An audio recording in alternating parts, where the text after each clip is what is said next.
వినాయకుడికి ఎంతో ఇష్టమైన బియ్యం నూక ఉండ్రాలని ఇలా టేస్టీగా ప్రిపేర్ చేసుకోండి.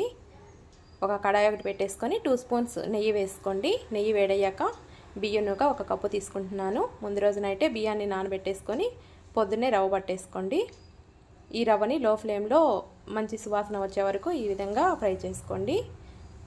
ఫ్రై అయిన రవ్వని వేరే ప్లేట్లో తీసేసుకోండి. 2 కప్పులు వాటర్ వేసుకొని 2 స్పూన్స్ జీలకర్ర, 2 స్పూన్స్ పచ్చిశనగపప్పు, టేస్ట్కి తగ్గట్టు సాల్ట్ వేసుకొని పచ్చిశనగపప్పు హాఫ్ బాయిల్ చేసుకోండి. 1 స్పూన్ నెయ్యి కూడా వేసుకొని రవ్వని మొత్తాన్ని ఉండలేకుండా ఈ విధంగా గట్టిపడే వరకు ఈ విధంగా కలుపుకోండి.